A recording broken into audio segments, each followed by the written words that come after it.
افلا يتدبرون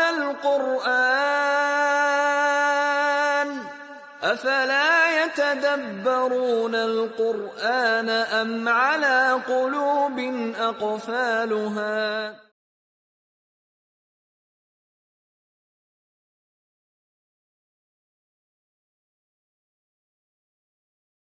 الحمد للہ رب العالمین وبہ نستعین وصلی اللہ وسلم علی سید الانبیاء والمرسلین وعلی آلہ واصحابہ اجمعین ومن تبعہم بإحسان الی یوم الدین، اما بعد۔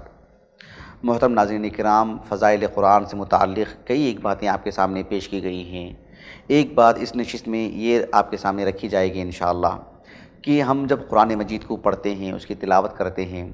تو جب اس میں غور و فکر کرتے ہیں یا ایک طرح سے تلاوت کرتے ہوئے جاتے ہیں، اللہ سبحانہ و تعالیٰ کے کلام سے ہم جب متاثر ہوتے ہیں تو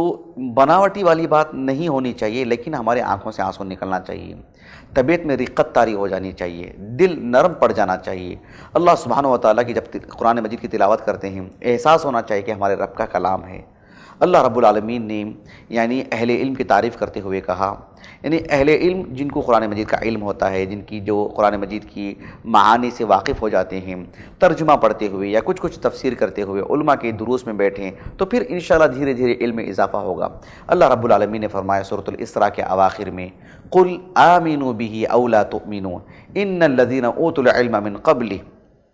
اذا یتلیٰ علیہم یخرون للاذقان یبکون ویزیدہم خشوعا۔ اللہ رب العالمین نے فرمایا کہ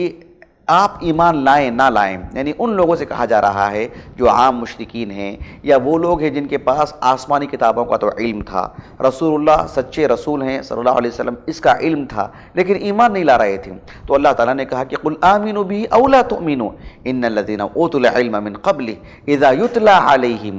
یخرون للاذقان اذا یتلیٰ علیہم یخرون للاذقان یبکون ویزیدہم خشوعا، کہ اللہ سبحانہ و تعالیٰ کی جب آیات اہل علم پر تلاوت کی جاتی ہیں تو وہ ٹوڑی کے بل گر جاتے ہیں، یعنی سجدہ ریز ہو جاتے ہیں، اور ایک طرح سے ان کی طبیعت میں رقت اور نرمی طاری ہو جاتی ہے کہ اللہ سبحانہ و تعالیٰ کا کلام ہے، اور پھر وہ رونے لگتے ہیں۔ یہ ایک بہت بڑی صفت ہے۔ اللہ نے سورۃ المائدہ میں فرمایا، وَإِذَا سَمِعُوا مَا أُنزِلَ إِلَى الرَّسُولِ تَرَىٰ أَعْيُنَهُمْ تَفِيضُ مِنَ الدَّمْعِ مِمَّا عَرَفُوا مِنَ الْحَقِّ، کہ جب ان پر آیتیں اللہ تعالیٰ کی آیتیں تلاوت کی جاتی ہیں تو آپ ان کی آنکھوں کو دیکھو کہ ان کی آنکھوں سے آنسو نکل جاتے ہیں۔ کس بنیاد پر؟ کہ جب ان کے دل میں یہ بات آتی ہے کہ اللہ کا کلام ہے، تو گویا کہ ایک طرح سے یعنی ایک مرور جسے بولتے ہیں کہ طبیعت ویسی کی ویسی ہی ہے، ہم صفحات کے صفحات الٹ دے رہے ہیں اور بند کر دے رہے ہیں اور طبیعت میں کوئی اضافہ نہیں ہوا ہے، کوئی تبدیلی نہیں آئی ہے۔ اس کا مطلب یہ ہوا کہ کہیں نہ کوئی نقص ہے۔ قرآن پڑھتے ہیں، طبیعت بدل جانی چاہیے، حالات بدل جانے چاہیے، ایمان بڑھ جانا چاہیے، آنکھوں سے آنسو نکل جانی چاہیے، کسی جگہ پہ رک جانا چاہیے، کسی آیت کو بارہا پڑھنا چاہیے، کسی لفظ پہ غور کرتے ہوئے وقت کافی نکل جاتا ہے، یہ سب ہونا چاہیے، تبھی جا کر کے وہ قرآن پڑھنے کی جو مٹھاس ہے، جو تلاوت کی جو لذت ہے، اس سے ہم جو ہے بہرحال یعنی اس کو ہم پا سکتے ہیں۔ اللہ سبحانہ و تعالیٰ سے دعا ہے کہ اللہ رب العالمین ہمیں قرآن مجید کو پڑھتے وقت ان ساری چیزوں کا لحاظ کرنے اور جو ہے اس کو بحال رکھنے کے اللہ ہمیں توفیق عطا فرمائے۔ وآخر دعوانا الحمدللہ رب العالمین۔ اور مزید ویڈیوز کو دیکھنے کے لیے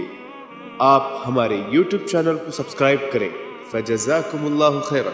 الدعوة نور وضاء تجلو ظلمات الحيران، منهج خير الناس جميعا لا يبلى عبر الأزمان. الدعوة نور وضاء